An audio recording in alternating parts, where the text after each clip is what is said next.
Right, so the Game of the Year awards are coming, and I did a video like this last year. I'm going to try and keep it a bit more tight this year. My voting for the Game of the Year awards, because I managed to go for like an hour last year, and I don't want to do that again. I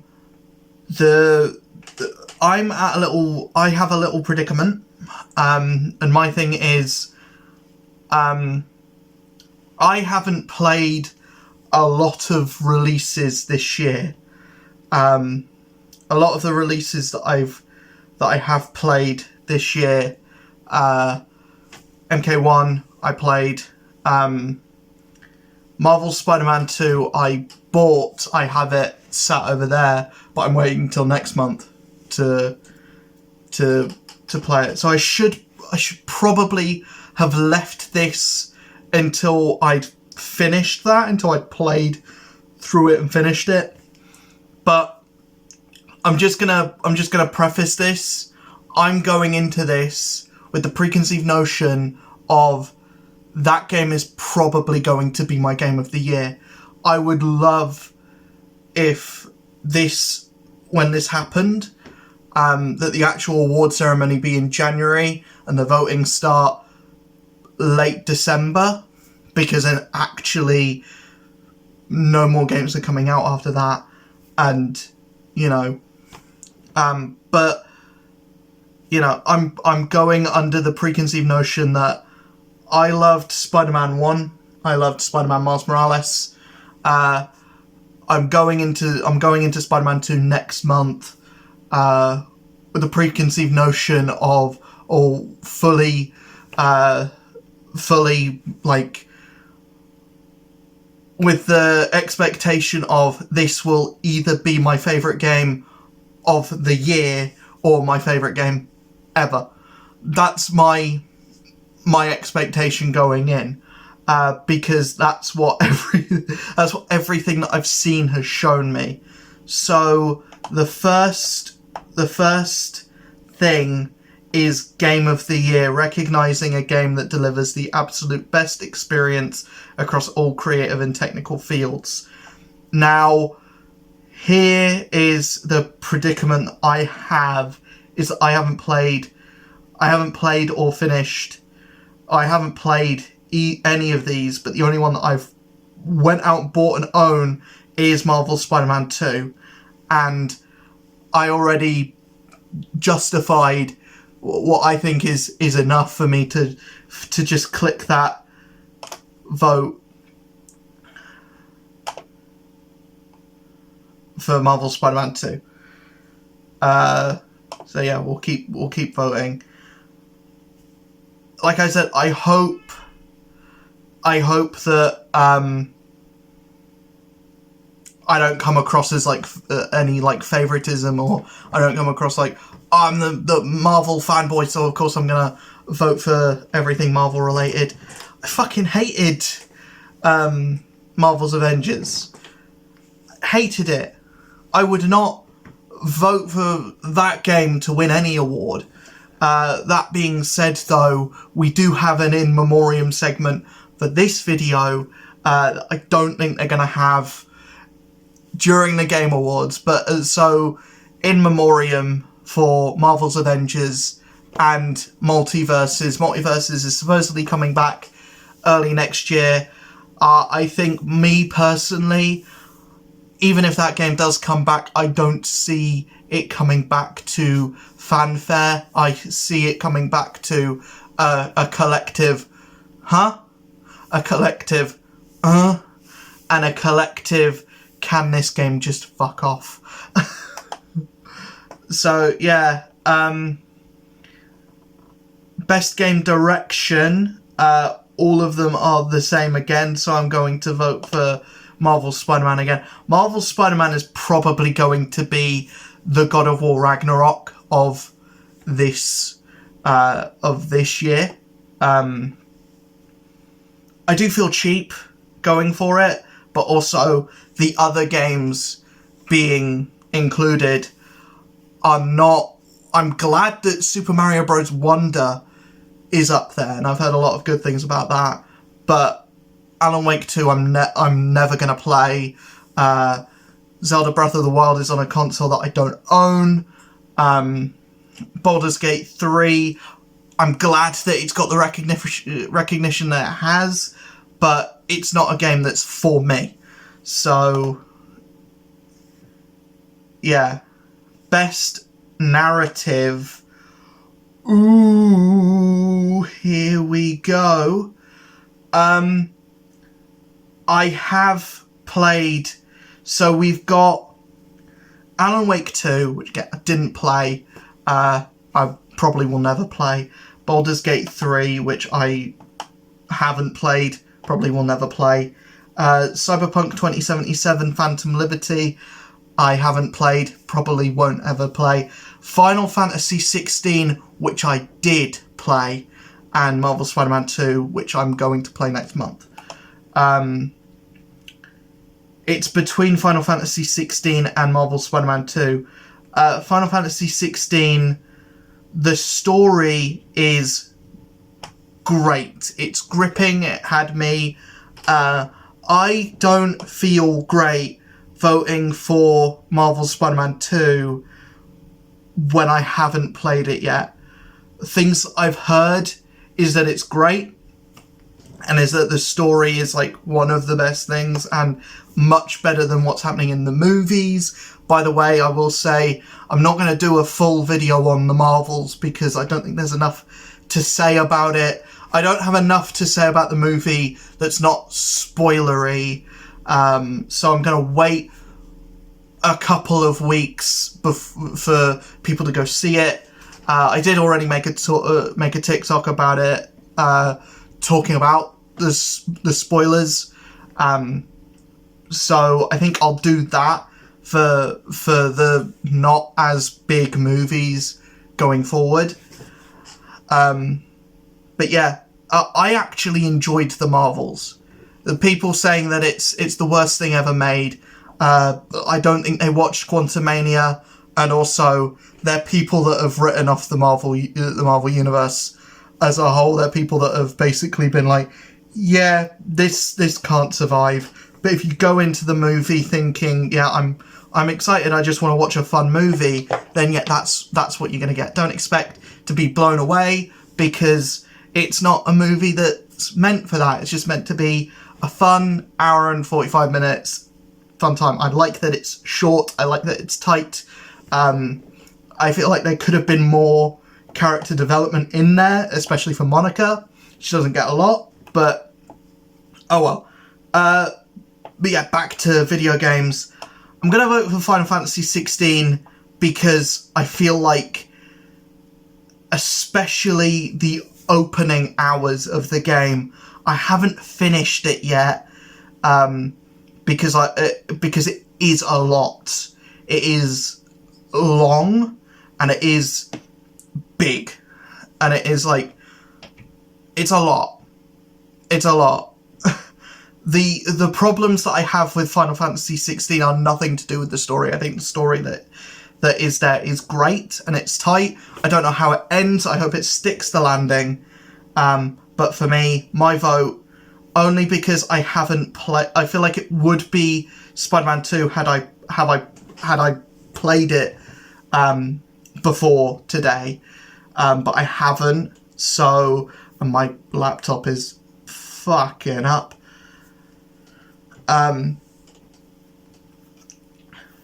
Please work. This is going to be completely edited out.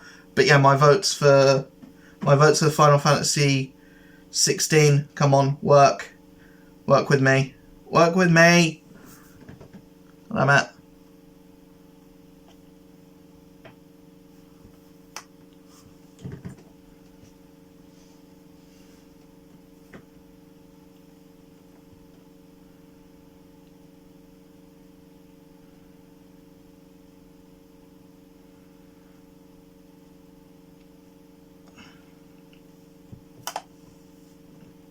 Okay. Vote. Final Fantasy 16. Next category. Best art direction. I did not play any of these, but I am seeing one that I... Oh, come on. Come now. That wasn't an instruction. Just work with me. Just work with me. Please. Damn it. I might switch to you. Fuck off. Go away. Just... Oh my... I didn't even click that. I didn't even click that. What are you going on about?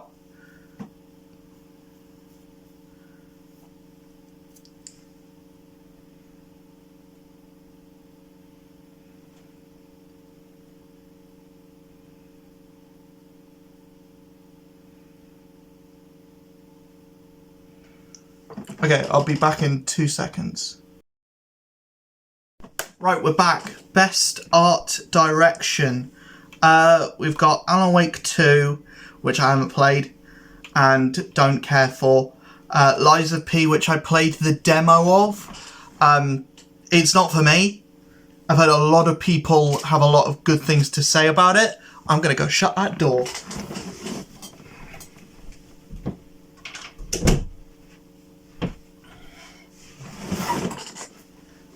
A lot of people have a lot of good things to say about it. A lot of people are like, this is my game of the year.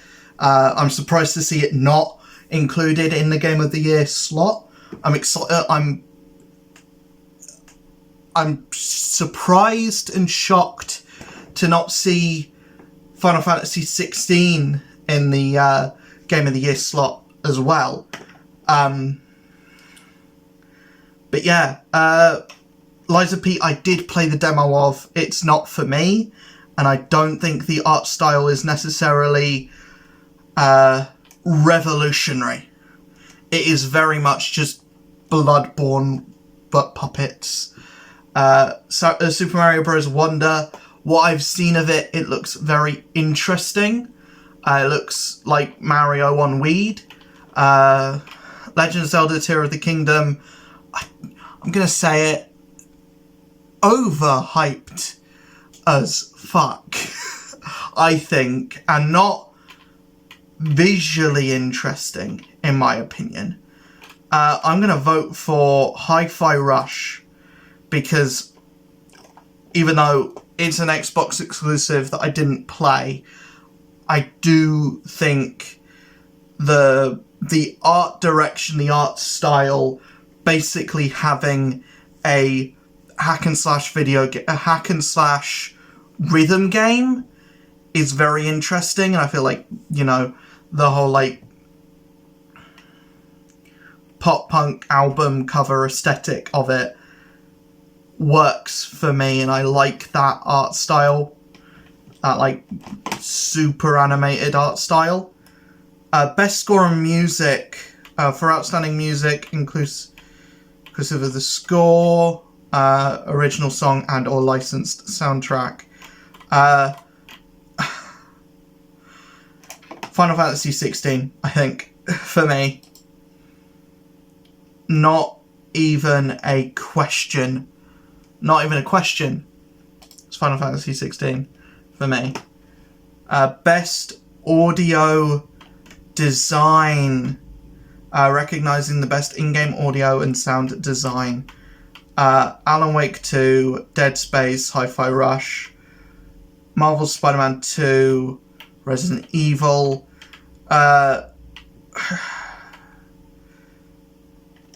Spider-Man 2. Yeah, I don't know. Best performance.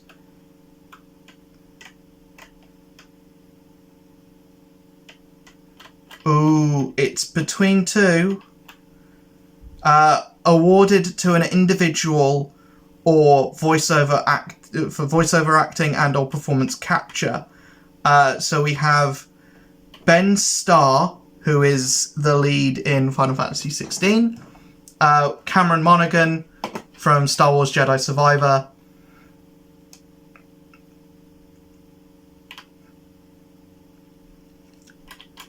Idris Elba in Cyberpunk 2077, Melanie Liburd in Alan Wake 2, Neil Newborn, Baldur's Gate 3, and Yuri Lowenthal in Marvel Spider-Man 2. I think it's obvious who this is between. This is between Cameron Monaghan and Yuri Lowenthal, and I think, for me, I'm going to have to go with my boy. I'm going to have to go with Yuri Lowenthal. Innovation in accessibility.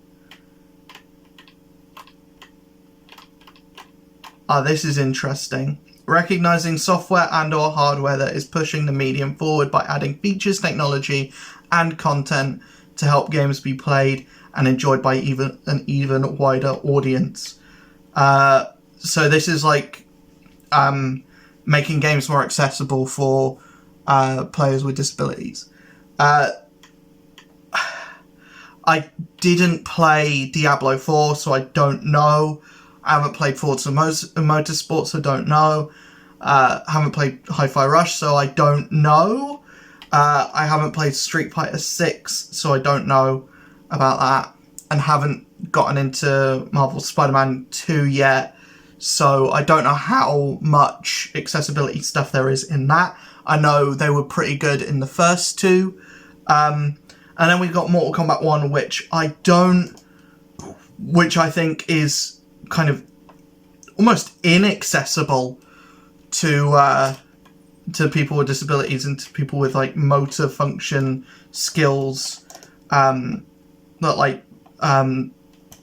struggle with like dexterity and stuff like that. I'm not saying that like it's a sport, but I do think like the timings that you need to hit in Mortal Kombat 1, that's going to be difficult for someone who, you know, has like carpal tunnel. I think it's something that can cause carpal tunnel.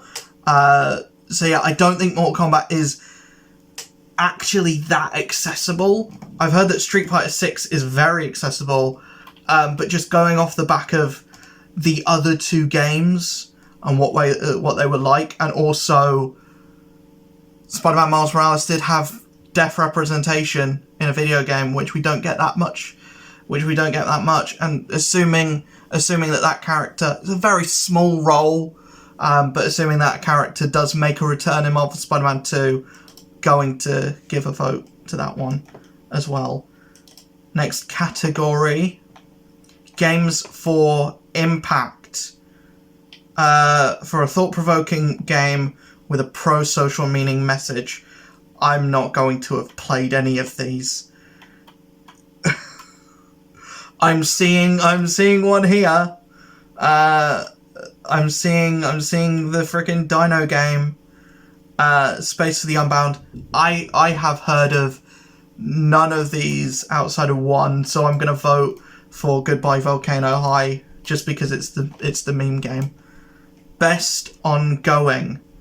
Awarded for a game with outstanding development of ongoing content that involves the development of ongoing content that evolves the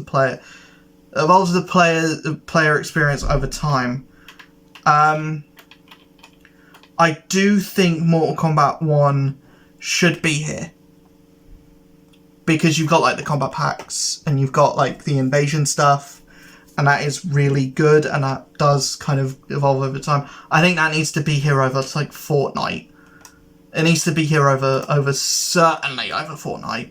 Final Fantasy XIV is the one that I will probably vote for, because out of all of these, I think Cyberpunk has a leg in that race, maybe. Next category, best community support. Ooh, that's interesting. Well, it's not fucking Destiny 2, is it? See, I don't know. I'm gonna go Final Fantasy... No. Final Fantasy 14. Because it wouldn't have garnered... Ooh, here's the one that's interesting. Best independent game for outstanding creative and technical achievement in a game made outside the traditional publisher system. Dredge. It's Dredge. It's gotta be. Best debut indie game. The fuck is Pizza Tower on this? It's Dredge. Again, it's Dredge. It's obviously Dredge. Best mobile game.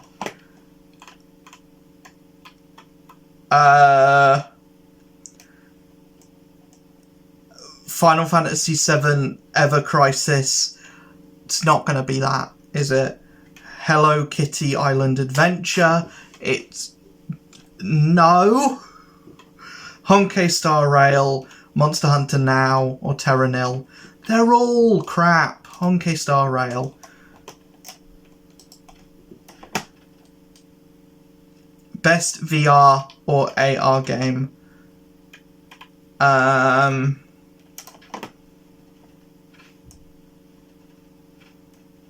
Resident Evil Village VR mode. I don't know. I don't play VR games. Best action game.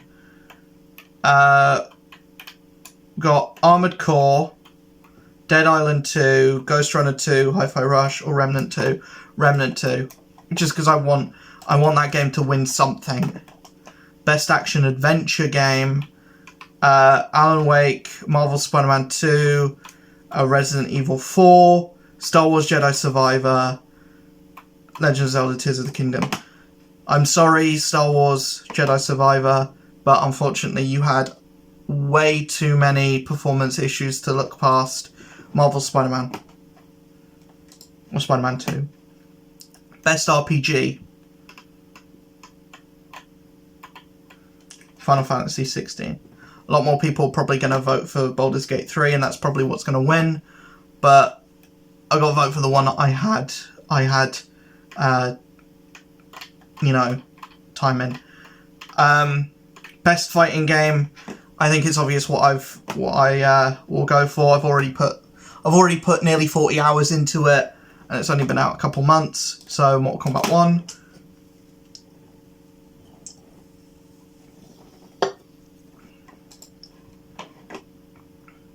Best family.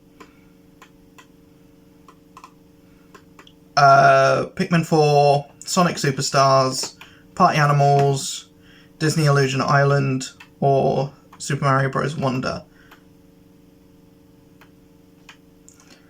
Sonic is the one that I'm most likely to play, to be honest. Best simulator or strategy game.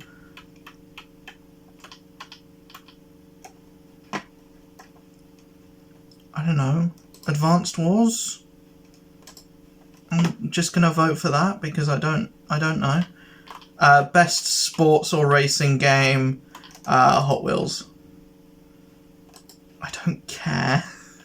Best multiplayer game. I'm interested to see what's on here. Best multiplayer game. You put Street Fighter 6, but no Mortal Kombat. What?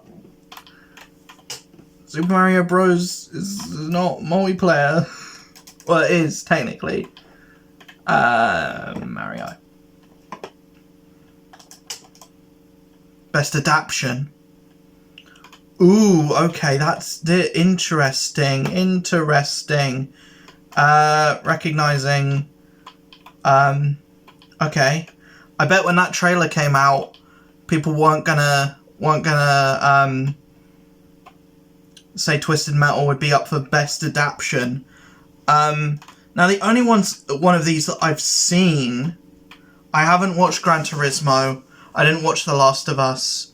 I haven't seen the Super Mario Bros. Movie yet, and I haven't seen Twisted Metal, but I have seen Castlevania Nocturne, and as much as I saw people be against that when it came out, I quite enjoyed it. I quite liked what it was. I like Alucard showing up at the end. I like the animation. I don't think it reaches the highs of the original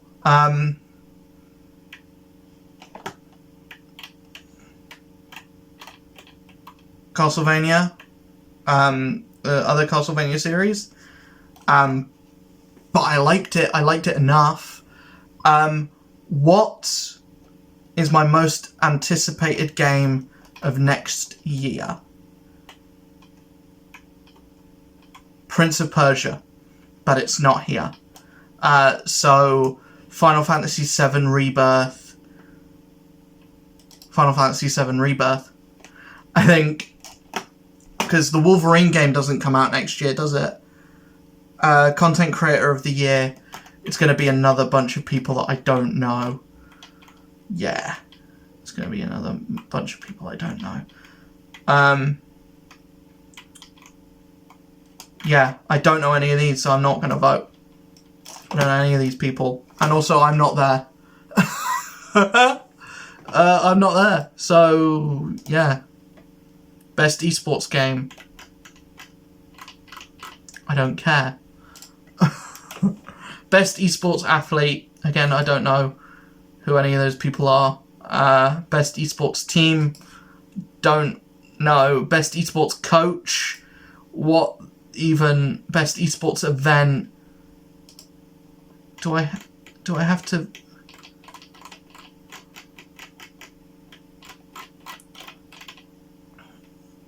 Okay, yeah, I'm just... Oh, Evo.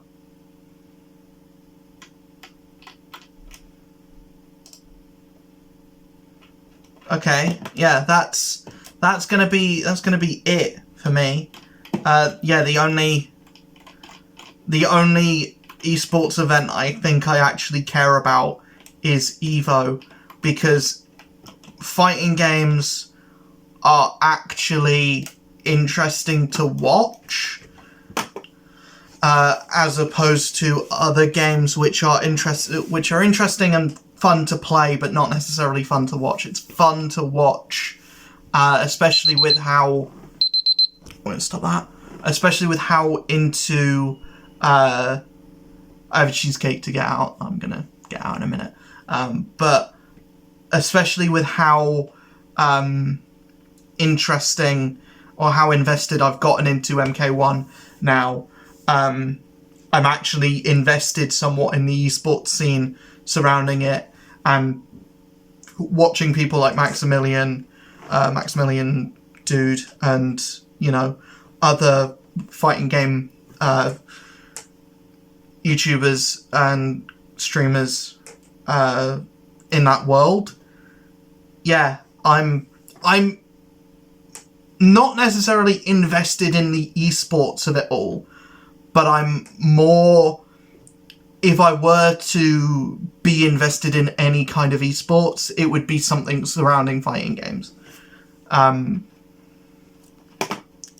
Interesting not to see Disney Speedstorm on here. I think maybe because that game isn't the most well received. Not a lot of people like it. I'm a bit of an exception. Not a lot of people are... Not a lot of, like,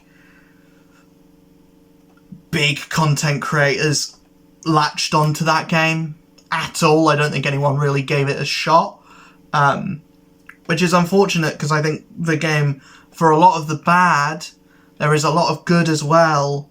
And I think more people should give it a chance. Despite my own personal feelings at this current time of being a little bit burnt out with it. I don't really feel myself wanting to play it every day. I'm getting a lot more out of MK1, especially now that it just dropped Omni-Man. I'm interested to see what people think of that character, and yeah, I want to pick him up and play him myself. But I'm gonna wait and get Combat Pack 1 as a whole thing, instead of just getting Omni-Man on its own. But yeah, I will see you guys in the next video. Hopefully you enjoyed. Let me know in the comment section below if you agree with my picks, what you voted on. And if you haven't voted, I'm going to put a link in the description to vote, to the website where you can vote. So yeah, let me know in the comments below what your game of the year is this year. Because for me, even though I'm not playing it until the 1st, Even though I haven't sunk my teeth into it yet, I'm pretty sure Spider-Man 2 is going to be my game of the year. I'm pretty sure. But yeah, I'm excited for next year. I'm excited to see what the next year of games brings. I'm scared that there's going to be a strike sometime soon, and that some games that I'm very excited to play are going to be put on pause, put on hold, and not come out for another year, e.g. the Wolverine game. Even though there's been no talk of delays for it, it's just games take a long time to get out. So hopefully that game comes out before any big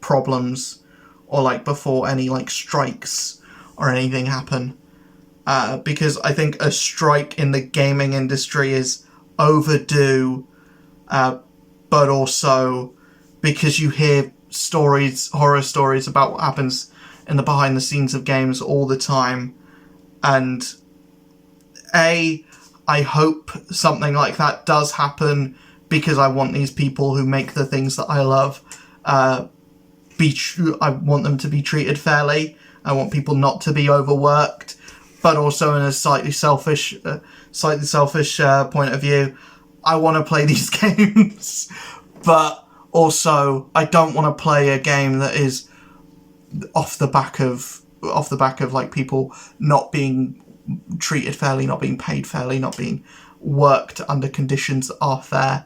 I want that first and foremost, and then a great game to come out of that.